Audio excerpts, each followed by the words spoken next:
All right, I'm rolling down the road toward Marfa, Texas. We're between Alpine and Marfa, Texas. We're headed to Mexico today.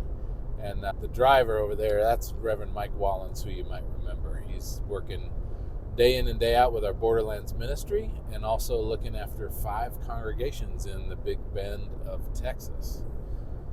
So I've been out here for the week. As many of you know, part of what I do as bishop is I get to tour around and meet and visit with all the congregations in the Diocese of the Rio Grande, which involves all of New Mexico except the Navajo Nation and the far west part of Texas.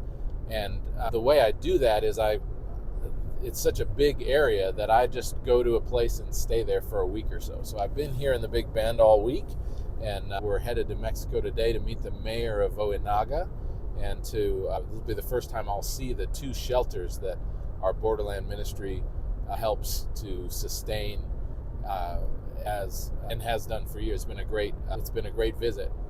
So there are a number of things that I'd like to talk with you about, Mike.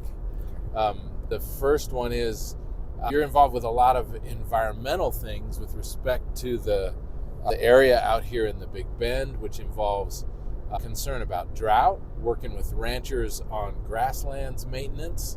And we had a wonderful meeting with a professor from Sul Ross University. Tell us about him and that work. Billy Tarrant right now he's the interim head of the Borderlands Research Institute, and they work out of Sul Ross State University in Alpine.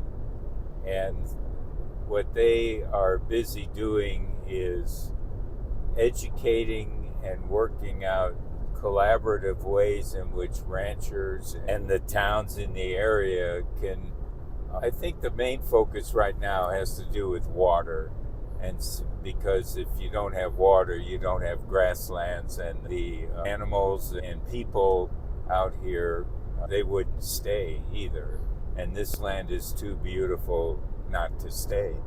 So Billy and his staff go around and visit with ranchers. They held this huge water conference about 2 months ago, and they had people from all different walks of life talk about the importance of conserving water and how to conserve it, and go out and help ranchers figure it out. They're trying to get ranchers right now to agree to having their water levels on their land measured so that they can see how much water there really is in the aquifers and underneath.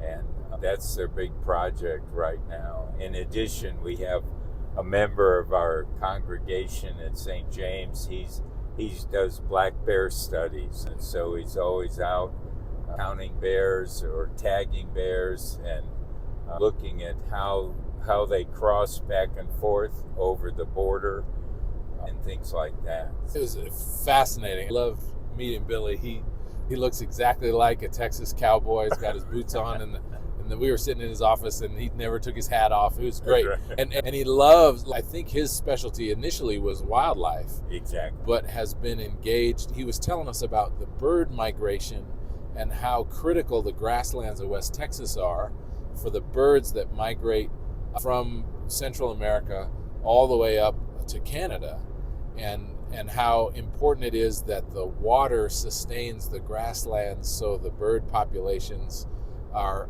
sustained as well. And we had long conversations about how they're teaching ranchers how to build. You cut up a bunch of trees and create a check in a gully, and it just slows the water down so it seeps in.